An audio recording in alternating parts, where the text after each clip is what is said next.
Hi నమస్తే welcome to our channel. నేను మీ ప్రత్యూష. ప్రస్తుతం మనతోని ఒక స్పెషల్ గెస్ట్ ఉన్నారనమాట. ఎవరో కాదు, lover boy movie actor director Sriram Sanjeev Naidu garu మనతో ఉన్నారు. సార్ తో మాట్లాడి మరిన్ని విషయాలు తెలుసుకుందాం. Hi sir. హాయ్ అండి, how are you? I'm good sir. Very good, nice to talk to you Prathyusha garu. Thank చెప్పండి. You sir. సార్, యాక్చువల్గా మన సోషల్ మీడియాలో శ్రీరామ్ సంజీవ్ నాయుడు గారు అని ఒక టైప్ చేస్తే ఈయన ఒక యాక్టర్ డైరెక్టర్గా ఎంతో గుర్తింపు వస్తుందో, సేమ్ టైం చిరంజీవి వీరాభిమాని కూడా అని కూడా గుర్తింపు ఉంది. ఓకే. సో ఇప్పుడు ఒక ఫ్యాన్ బాయ్ కి కొన్ని ఉంటాయి అన్నమాట. అంటే ఇప్పుడు ఒక హీరోకి ఫ్యాన్ అవ్వాలంటే అతని యాక్టింగ్ వైజ్ కావచ్చు, ఓకే. అతని రియల్ లైఫ్ గురించి కావచ్చు, ఒక ఫ్యాన్ అవుతారు. అవును. అయితే మీరు ఏ విధంగా చిరంజీవి గారి ఫ్యాన్? యా, నేను ఎప్పుడు అందరికి చెప్తున్నట్టే, నేను సినిమా ఇండస్ట్రీలోకి రాకముందే చిరంజీవి గారి ఫ్యాన్. అంటే సగటు చిరంజీవి ఫ్యాన్ మామూలుగా ఎంత ఎంతూజియాస్టిక్ ఉంటాడు. సినిమా రిలీజ్ అవుతుందంటే ఎంత జోష్, ఎంత ఎనర్జీ ఉంటుందో, అలాంటి ఒక సగటు సినీ చిరంజీవి అభిమానిగానే నా జీవితం స్టార్ట్ అయింది.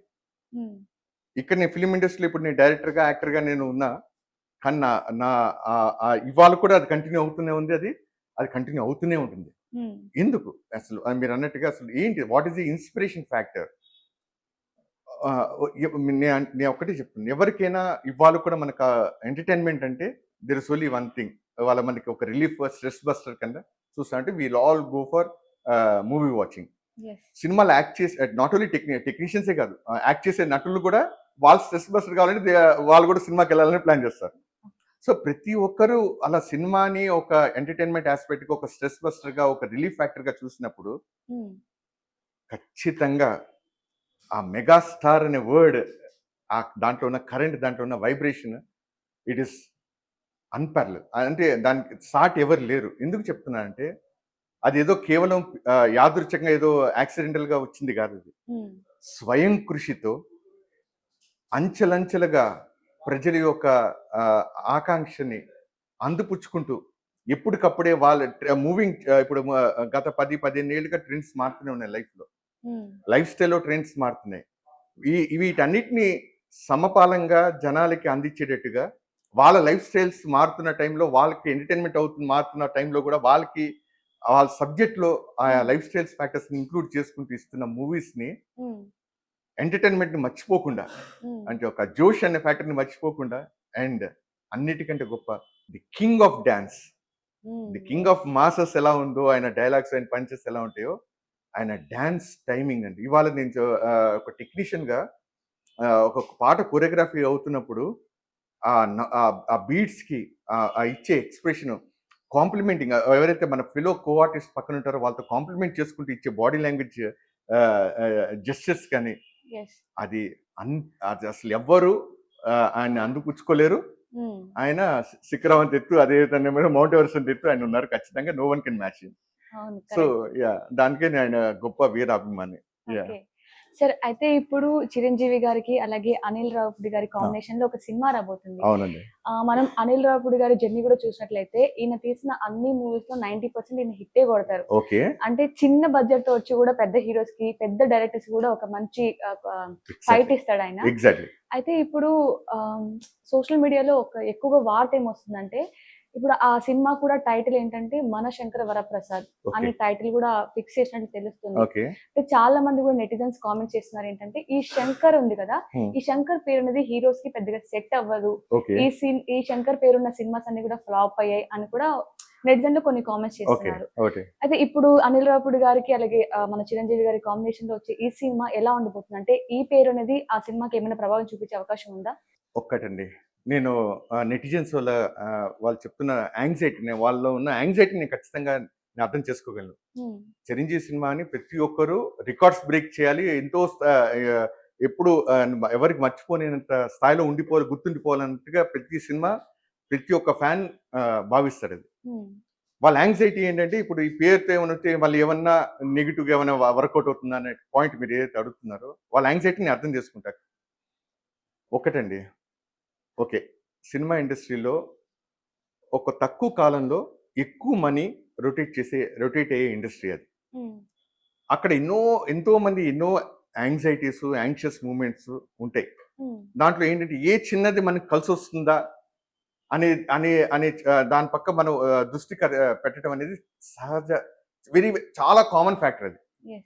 నేను దాంట్లో నేను డినై చేయను ఆ ఫ్యాక్టర్. Mm. ఇప్పుడు ఒక పీరియడ్‌లో 'నువ్వే కావాలి' సినిమా వచ్చినప్పుడు, తరుణ్‌ది ఫస్ట్ సినిమా వచ్చినప్పుడు Mm, mm. 'నా నా నీ నీ' అనేది వర్డ్‌తో ప్రతి ఒక్కరు సినిమాలు తీయటం మొదలుపెట్టారు. ఆ 'నా' అనే సెంటిమెంట్ ఏమైనా వర్కౌట్ అవుతుందేమో అన్నట్టుగా. అవును. అంటే కొన్ని చోట్లయితే లొకేషన్స్, పర్టిక్యులర్ లొకేషన్, ఈ లొకేషన్‌లో షూట్ అయిందంటే సినిమా హిట్ అవుతుంది. సో, అవును. పద్దాక అదే లొకేషన్‌లకెళ్ళి అందరూ ప్రతి ఒక్కరు సినిమాలు తీసిన ప్రతి ఒక్కరు ఎళ్లి ఆ సినిమాలు తీయటం అక్కడ ఆ లొకేషన్‌లో. హుహు. అలా ఉంటుంది. ఇంకోటి సినిమా ఓపెనింగ్ క్లాప్ కొట్టేటప్పుడు గూడా పర్టిక్యులర్ లొకేషన్ అన్నపూర్ణ స్టూడియోలో పర్టిక్యులర్ చోట్ల మనకు ఆ క్లాప్ కొట్టి, టెంకాయ కొడితే it will be a very big hit అని చెప్పి అది కామన్ ట్రెండ్‌గా చూసుకుంటూ అక్కడే మొదలుపెట్టడం చేయడం గూడా ఉంటుంది. హుహు. మళ్ళీ ఇంకొకళ్ళు ఎవరైనా వచ్చి గుమ్మడికాయ కొట్టేటప్పుడు సినిమా అంతా అయిపోయి గుమ్మడికాయ కొట్టాలంటే పలాని హస్తవాచి చాలా గొప్పది. ఈయనతో గుమ్మడికాయ కొట్టించండి మనకి సినిమా హిట్ అవుతుందని చెప్పి అంటాం. These are very common factors. Hmm. ఎవరు డినై చేయట్లేదు. అలాగే దీంట్లో కూడా జనాలు కూడా ఊహించడంలో తప్పేం లేదు. కానీ హ్మ్. హియర్ వీటన్నిటికి అతీతం ఒక లొకేషన్స్‌కో, సినిమా టైటిల్‌కో, లేకపోతే ఒక పలానా ఒక ఈ వ్యక్తి ఉంటే పలానా కాంబినేషన్‌లో వర్కౌట్ అయితే సినిమాకి హిట్ అవుతదనో, లేకపోతే పలానా సీన్ ఈ పర్టిక్యులర్ డేట్‌న ఈ రోజున తీస్తే సినిమా హిట్ అవుతుందని దానికి అతీతమైన ఏకైక స్టార్ ఇండియా మొత్తంలో, ఇంకా ప్రపంచం మొత్తంలో ఏంటంటే వన్ అండ్ ఓన్లీ మెగాస్టార్. హ్మ్. మెగాస్టార్‌కి ఇయన్నీ వర్తించవండి. ఓకే. టుమారో వాళ్ళు ఏ డెసిషన్ తీసుకుంటారో శంకర్ దాదా ఐ మీన్ శంకర్ అనే పేరు మీద లెట్ దెమ్ అండర్‌స్టాండ్. ప్రతి ఒక్కరి ఎమోషన్స్‌ని మనం సపోర్ట్ చేస్తూ ముందుకెళ్ళటమే దట్స్ ఎ బెటర్ థింగ్. హ్మ్. వాళ్ళు వాళ్ళు ది బెస్ట్ ప్లేయర్స్ అండి వాళ్ళు. సినిమా ఇండస్ట్రీలో ఆయన చాలా టాప్ పొజిషన్స్ చూసిన వ్యక్తి. Yes. ఆయనకి తెలియని ప్రపంచం కాదు. ఆయనకి తెలియని ఈ టాపిక్స్ కావు ఇయన్నీ. హ్మ్. సో, మనం ఇంటర్ఫియర్ అయ్యి మన యాంగ్జైటీ చూపించేసి దాని గురించి ఒక దాని మీద టైటిల్ పైన ఫిక్సప్ అయిపోయి హ్మ్. దాని మీద మన ఎమోషన్స్ అన్ని దాని మీద పెట్టేసి అరే ముందు నుంచి ఈ కొంతమంది నెగిటివ్ ట్రెండ్స్ కూడా కావాలని ఇనిషియేట్ చేసేవాళ్ళు కూడా ఉండొచ్చు. నేను అది Yes. కూడా ఉండొచ్చు. హ్మ్. వీటన్నిటికి let's not fall trap of it. Hmm. వాళ్ళు బెస్ట్ పీపుల్ అక్కడ. Anil Ravipudi as a director, as a technicians గా అండ్ టీమ్ అందరూ, అండ్ యాజ్ ఎ యాక్టర్ గా hmm. The top most actor. ఎన్నో ఆయన చూడని ఒడిదుడుకుల, ఆయన చూడని సక్సెసెస్, వీటన్నిటిని కలగం చేసి వీటన్నిటిని కరెక్ట్ గా కంబైన్ చేసి ఆయన ముందుకు వచ్చిందే మెగాస్టార్. హ్మ్. సో ఇవాళ దీనికి కూడా if it is really matter అయితే హీ విల్ లుక్ అవుట్. అది కాదనుకుంటే మెగాస్టార్ ముందు ఇవన్నీ దిగదుడిపోయి come on wash out man just like that అలా వెళ్ళిపోతాయి అంతే. మెగాస్టార్ మూవీ వచ్చిందంటే కలెక్షన్స్ కి దిక్కులే, ఐ మీన్ కలెక్షన్స్ కి no one can estimate. And కలెక్షన్సే హిల్ స్పీక్ మెగా కలెక్షన్స్ అనే పాయింట్ లో ఆయన ఉంటాయి. సో కలెక్షన్స్ కి సాటి లేదు, ఆయన మూవీస్ ఇచ్చే ఎంటర్టైన్మెంట్ కి సాటి లేదు, ఆయన ఇచ్చే సబ్జెక్ట్స్ కి ఎంటర్టైన్మెంట్ కి సాటి లేదు. So Okay. This title obligation ఏదైతుందో అది చాలా చిన్నది. హ్మ్. టీ కప్ లో తుఫాన్ లాగా అది కొట్టుకెళ్ళిపోతుందేమో అనుకుంటున్నాను. ఓకే. సార్ అలాగే చాలా మంది నెటిజన్స్ కూడా ఇంకొకటేంటంటే ఇప్పుడు ఇదివరకు చేసిన సినిమా కూడా 'బోలా శంకర్.' ఓకే. సో దాంతో కంపేర్ చేసి ఇలా అంటున్నారు. మరి ఈ కామెంట్స్ చేయడం వల్ల ఇప్పుడు అనిల్ రావిపూడి గారు ఈ టైటిల్‌ని చేంజ్ చేసే అవకాశం ఏమైనా ఉంది అనిపిస్తుందా? నేను అదే చెప్తున్నానండి. బయట నుంచి లెట్ us నాట్ ఇంటర్ఫియర్. మన ఇంటర్ఫియర్ అవ్వద్దు దాంట్లో. ఒక బెస్ట్ టెక్నీషియన్, ఒక టాప్ మోస్ట్ యాక్టర్ కాంబినేషన్ లో వస్తున్న సినిమాకి ఆడియన్ గా మనం చూసి ఎంజాయ్ చేద్దాం. వాళ్ళు తీయబోయేది ఏంటి, ఇప్పుడు అనిల్ రావిపూడి గారు ఆ టైటిల్ పెట్టగలిగారనంటే హ్మ్.